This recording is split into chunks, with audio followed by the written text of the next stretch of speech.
하나님의 은혜를 나누길 원하는데요. 13장 전체를 읽기에는 또 너무 이제 기니까 우리 13장 9절 10절 두 절의 말씀 읽고 13장 전체를 놓고 우리 함께 말씀을 듣도록 하겠습니다. 요한계시록 13장 9절 10절 다 찾으신 줄 알고 함께 읽도록 하겠습니다. 시작. 누구든지 귀가 있거든 들을지어다.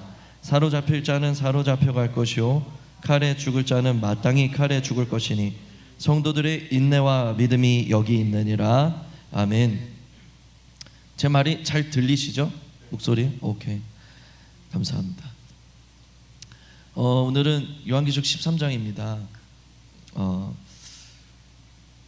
여기에는 이제 그 유명한 이 666 짐승의 수가 나오리니만큼 이 마지막 때에 역사하는 이 마귀의 실체, 이 마귀의 전략, 이런 것들이 굉장히 잘 드러나고 있습니다. 특별히 기독교의 가장 중요한 변증가들 중에 한 명인 C.S. 루이스는 자기가 쓴 여러 책들 중에서도 스크루테이프의 편지, 이 책이 가장 쓸 때 고통스러웠다고 표현을 했어요. 왜냐하면 이 책을 쓰기 위해서 마귀에 대해서 엄청 묵상을 했거든요.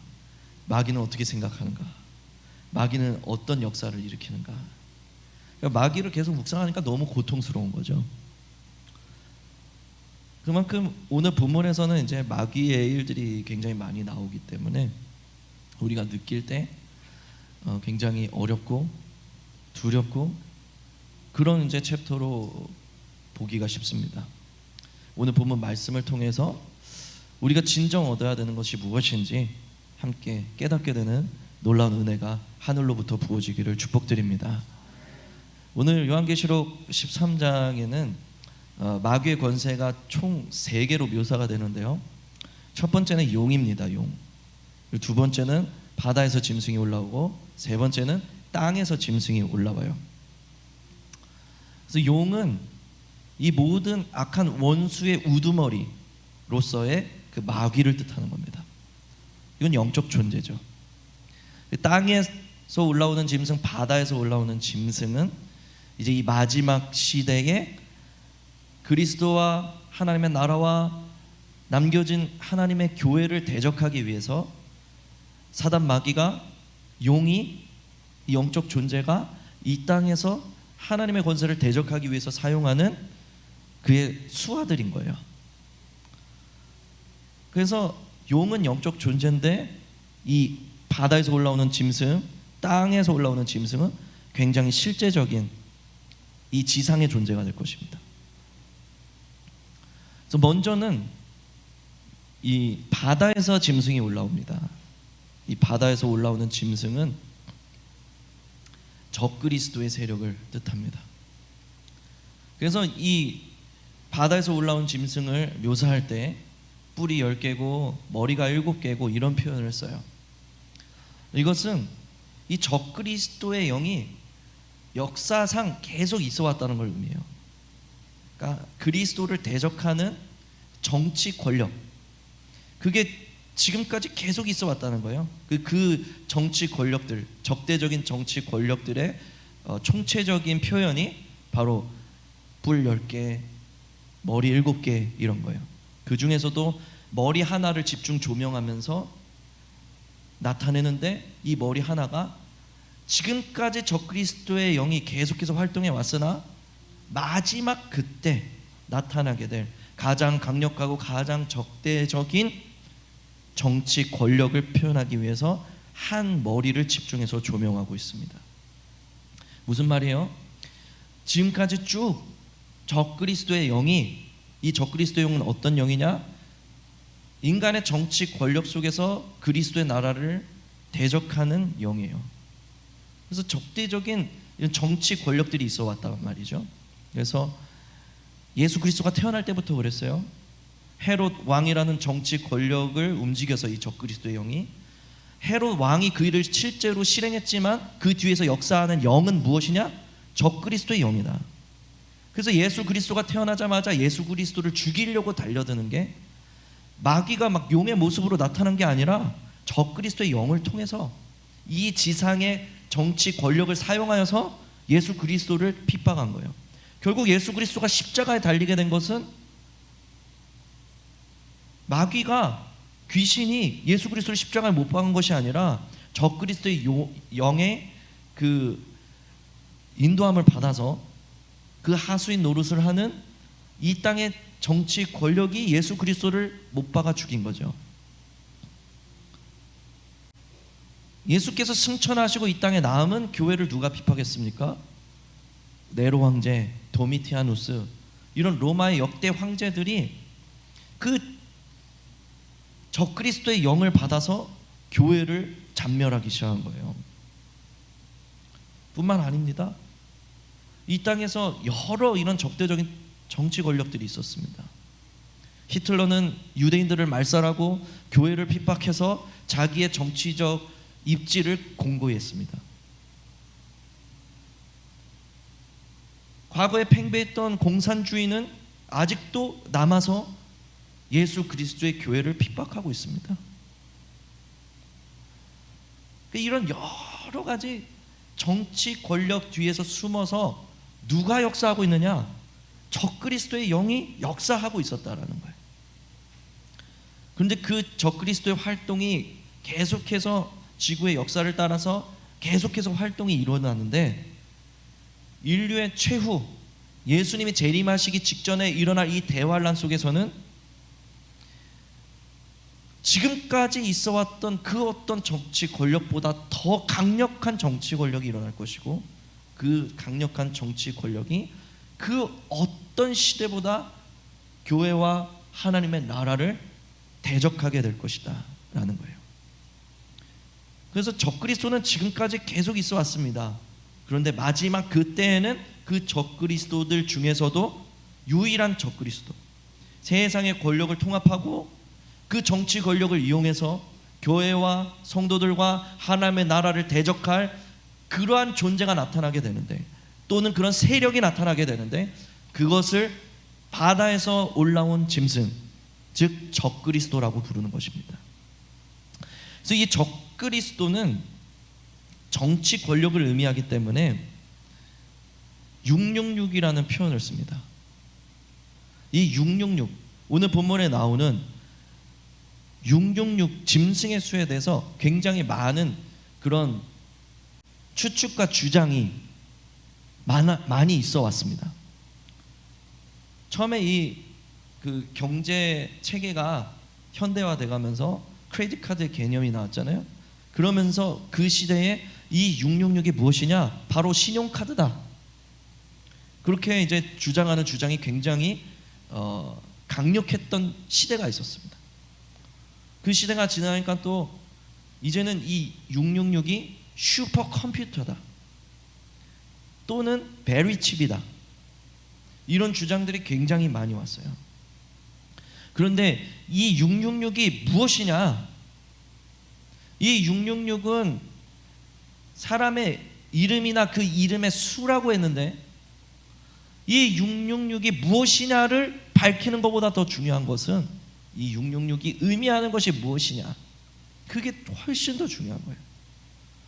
아니 666이 뭐 베리칩일지 뭐 슈퍼컴퓨터일지 신용카드일지 우리가 어떻게 합니까? 성경이 확증하고 있지 않아요. 성경이 다만 확증하고 있는 것은 666의 의미입니다. 666의 의미는 무엇이냐면, 게마트리아라는 게 있어요. 게마트리아는 무엇이냐면, 이게 알파벳이 있잖아요. 영어에 히브리어에도 알파벳이 있습니다. 그래서 이 알파벳마다 한 글자마다 그 숫자가 부여되어 있어요. 특이하죠? 그래서 그 히브리어로 알파벳 A의 역할을 하는 게 에트인데, 에트는 숫자 1. 그리고 B의 역할을 하는 게 베트인데, 베트는 숫자 2. 이런 식으로 알파벳마다 숫자가 부여되어 있단 말이에요. 근데 이 부여된 숫자를 통해서 어떤 글자를 나타내는 거. 그게 게마트리아예요. 그래서 이 게마트리아로 숫자 666이 무엇을 말하냐면 카이사르 네로, 즉 네로 황제를 의미한단 말이에요. 그래서 이 666이 의미하는, 내포하고 있는 의미는 무엇이냐면 이 666, 즉 적그리스도는 네로 황제처럼 하나님 나라를 대적하는 실제적인 정치 권력이다. 그것을 표현한 거예요. 그러니까 이거는 물론 베리칩이니 무슨 슈퍼컴퓨터니 그런 것보다 더 중요한 게 뭐냐면 적그리스도는 하나님께 적대적인 정치 권력을 통해서 역사하는 사단의 영이라는 거예요. 마귀가 그의 수하처럼 부리는 권력의 영이라는 거예요. 놀라운 거는 이 게마트리아로 적대적이었던 그런 그 로마 황제가 또 있잖아요. 도미티아누스도 666이 나와요. 심지어는 히틀러도 666이 나와요.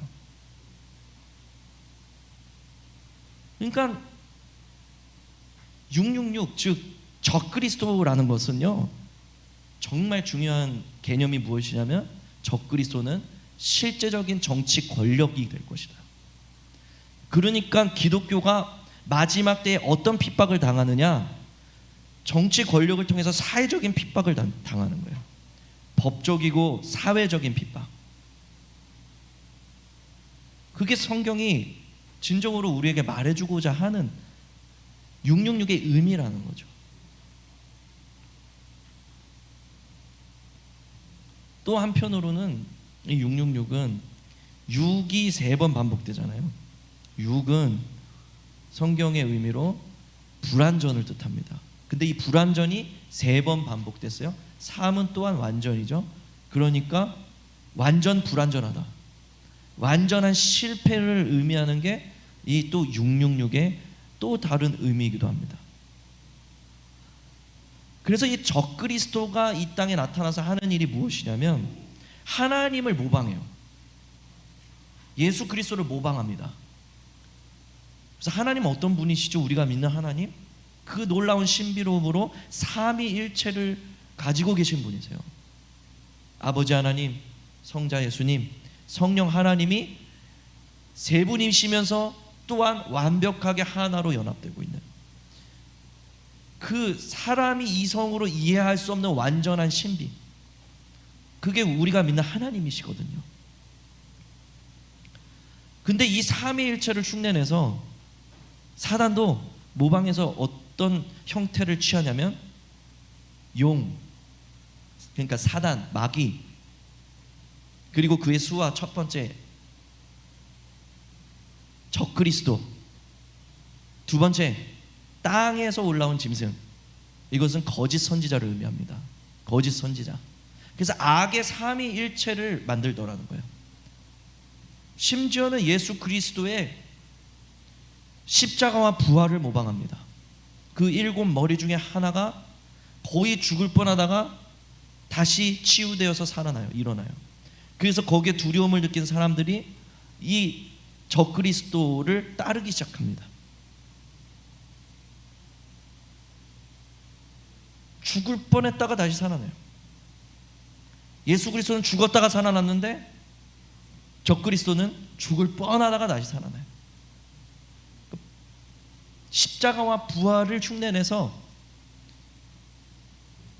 하나님을 모방하고 있는 거예요.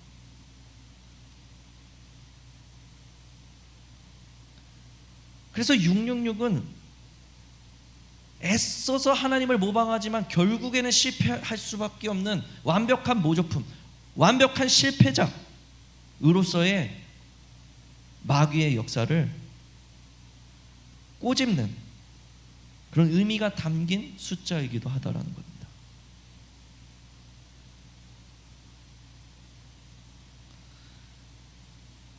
이 적그리스도는 이 땅에서 막강한 정치 권력을 얻게 될 것이고, 그 정치 권력을 바탕으로 하나님의 나라와 교회를 핍박하기 시작합니다. 그때 중요한 역할을 하는 것이 또한 바다에서 올라오는 짐승이에요. 바다에서 올라오는 짐승은 적그리스도를 추앙하게 만드는, 적그리스도로 사람들을 인도하는 그런 역할을 감당하는데, 그래서 거짓 선지자라 불립니다. 그래서 바다에서 올라온 이 적그리스도를 따르게 만들기 위해서 땅에서 올라온 짐승이 사람들을 꾀어서, 미혹해서, 사람들을 속여서, 사람들을 두렵게 해서 적그리스도에게로 사람들을 인도하는 역할, 마치 성령께서 예수 그리스도께로 사람들을 인도하는 것처럼, 그 무한한 은혜와 사랑과 축복으로 사람들의 마음을 감동시켜 예수 그리스도께로 인도하는 것처럼 적그리스도에게로 이 거짓 선지자가 사람들을 이끌어 간다는 거예요. 이 적그리스도는 할 수 있으면 기적이라도 행합니다. 마귀에게 권능을 받아서 기적을 행하고, 그 뛰어난 언변으로 또한 받은 권세로 사람들을 두렵게 하고 공포를 심어주어서 사람들을 적그리스도에게로 인도해요. 그리고 마침내 어떤 일을 행하느냐, 결국 이들이 원하는 것은 한 가지였어요. 적그리스도를 경배하는 것, 적그리스도를 예배하게 하는 것. 여러분, 지금도요, 북한이 못 사는데, 뛰어난 게 별로 없는데 정말 뛰어난 게 하나 있습니다. 뭐냐면 동상 세우는 기술이 뛰어나요. 왜냐하면 곳곳에 이 김일성 이 3대를 동상을 만들어서 섬기거든요. 그러니까 세계 곳곳에 있는 그 독재자들이 다 북한에서 기술자들을 초빙해서 동상을 세우는 거예요.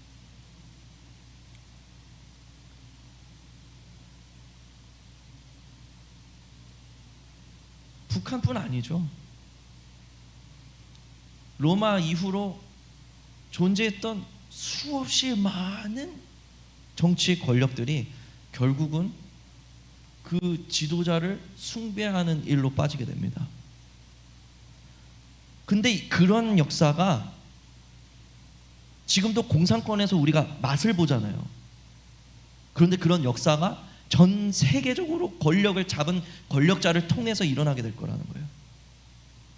하나님이 받으셔야 될 영광을 찬탈하고 자기가 정치적 지도자를 넘어서서 숭배의 대상이 되게 할 겁니다. 그게 마지막에 일어날 적그리스도가 이 세상에 나타낼 일이라는 거예요. 그리고 그 일을 위해서 거짓 선지자가 열심히, 성령님이 예수 그리스도의 사역을 열심히 도우시는 것처럼 이 거짓 선지자가 열심히 적그리스도의 사역을 적극적으로 지원한다는 말이죠.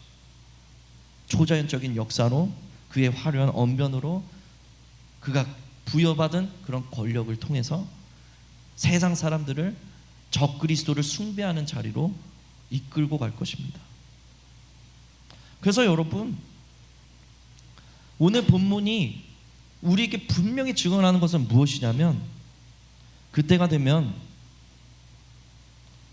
중간지대는 없다라는 거예요. 중간지대는 없다라는 거예요. 여기에 속하거나 저기에 속하거나 둘 중 하나가 될 거라는 거예요. 오늘 본문 말씀에서도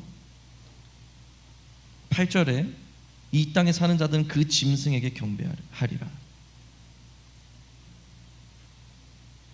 그런데 10절에 보니까 사로잡힐 자는 사로잡힐 것이고 칼에 죽을 자는 마땅히 칼에 죽을 것이, 성도들의 인내와 믿음이 여기 있느니라.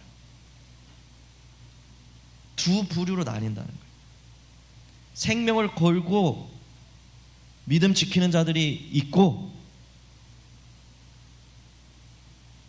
결국 적그리스도를 숭배하게 되는 그런 사람들이 있게 될 것이다. 즉, 이 지상에 있는 모든 사람들이 적그리스도의 영의 영향 아래 살든가, 그의 통치 아래 살든가, 아니면 생명을 걸고 하나님의 통치 안에 거하든가. 주님을 섬기던가 마귀를 섬기던가, 둘 중 하나가 될 것이다 라는 거예요. 그런 시대가 오고야 말 것이다 라는 거죠.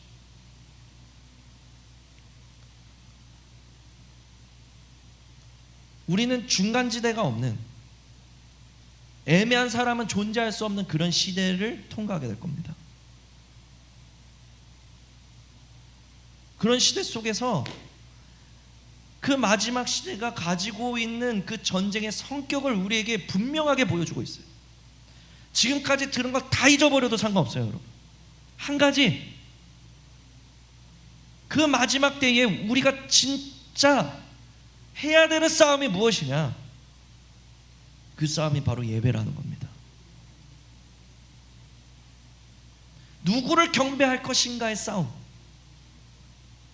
그래서 교회의 타락은 예배의 타락이 될 것이고, 교회의 죽음은 예배의 죽음이 될 것입니다. 무엇을 예배할 것인가의 싸움이라니까요, 여러분. 그 마지막 시대를 통과할 때에 승리하고 살아있는 교회는 어떤 교회냐? 예배하는 교회다. 예배에 승리하는 교회다. 그것을 오늘 본문은 우리에게 말해주고 있는 것입니다. 그게 가장 중요한 핵심이에요.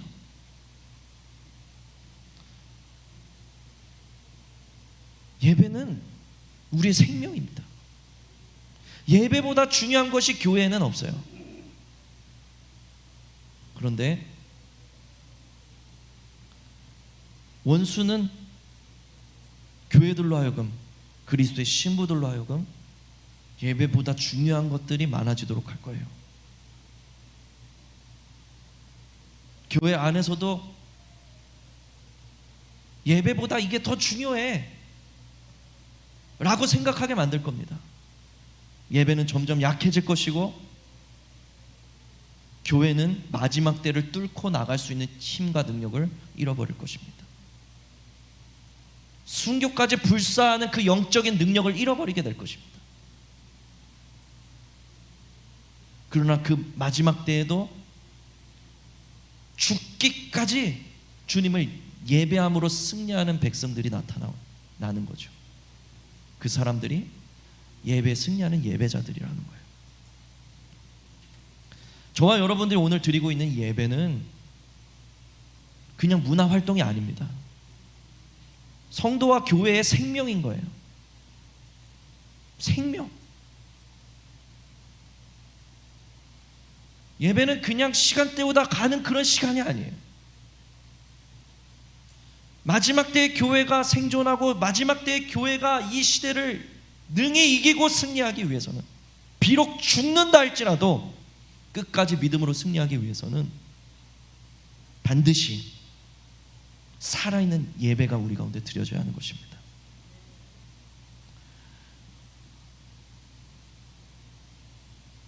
그래서 교회가 교회되려면, 교회가 부흥하려면, 교회가 살아나려면 다른 거 다 필요 없어요. 다 잊어버려도 돼요. 딱 하나만 붙잡으면 됩니다. 살아있는 예배. 성령께서 충만히 임재하시는 그 예배. 어떤 공동체든 그 공동체가 진정한 기독교 공동체로, 진짜 영적 공동체로 자라나고 성장하고 부흥하려면 하나님의 임재가 충만한 예배가 회복되어야 되는 거예요. 아무리 좋은 프로그램이 있고 아무리 좋은 건물이 있다 할지라도 그 예배가 없다면, 그 예배가 우리 가운데 사라져 버렸다면 그 공동체는 영적으로 죽어버릴 것입니다. 사랑하는 지체 여러분, 저와 여러분들은 소위 말세를 살고 있다고 합니다. 예수님이 오시면서부터 승천하시고 약속대로 다시 오실 때까지의 시간을 신학적으로 말세, 마지막 때라고 부릅니다. 특별히 우리는 오늘날 이 말세의 끝에 와 있다는 것을 직감하고 있습니다. 사랑하는 여러분, 이 시대는 우리가 어디에 속할지를 분명히 하라고 우리에게 요구하고 있습니다. 성경은 모든 지상에 존재하는 인간들이 둘 중 하나에 속하게 될 것이라고 기록하고 있는데, 저와 여러분들과 우리 공동체는 어디에 속한 교회가 될 것입니까? 무늬만 살아있는 교회가 아니라 진정 살아있는 공동체가 되기 위해서는 여러분, 우리는 예배에 승리해야 되는 것입니다. 예배에 목숨 걸어야 되는 것입니다. 살아있는 예배가 드려지도록 성령님이 임하시는 그 임재의 초소가 되도록 우리는 가슴을 찢으며 무릎을 꿇어야 되는 것입니다. 오늘 얼마나 아름다운 찬양을 불렀어요. 네가 나를 사랑하느냐, 네가 나를 사랑하느냐, 네가 나를 사랑하느냐. 그 주님의 음성 앞에서 우리가 고백했잖아요. 내가 주님을 사랑합니다. 내가 주님을 사랑합니다. 내가 주님을 사랑합니다. 그 뒤에 가사는 더 아름다워요. 주님, 내 생명을, 내 남을 일생 받아주시옵소서. 그게 진짜 예배자예요.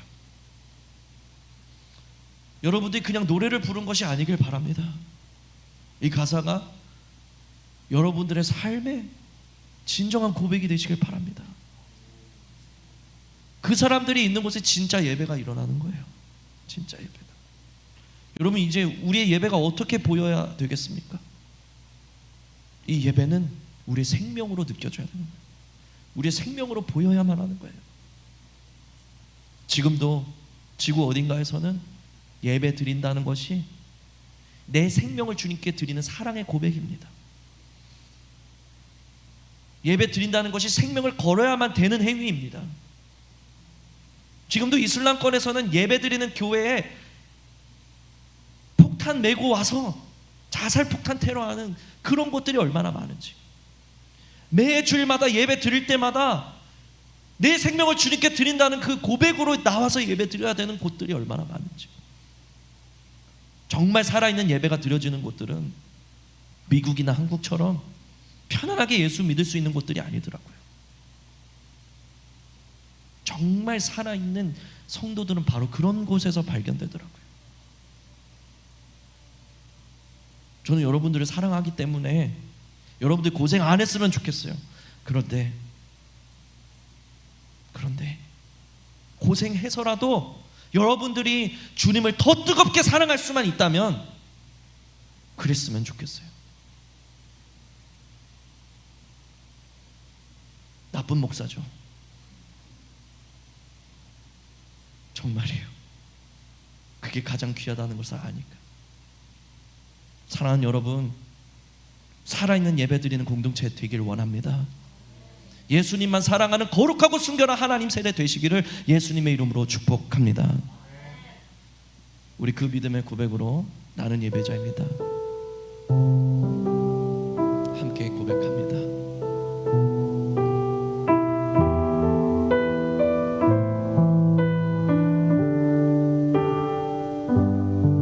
나는 하나님을 예배하는, 나는 하나님을 예배하는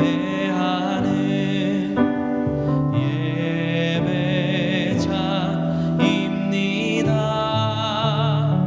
내가 서 있는 곳, 내가 서 있는 곳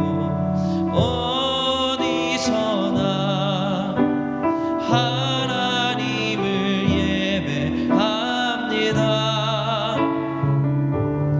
내 영혼 거룩한 은혜를 향하여 내 마음 완전한 하나님 향하여 이곳에서 바로 이 시간 하나님을 예배합니다. 다시 한번 고백합니다. 나는 하나님을 예배하는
기도합시다.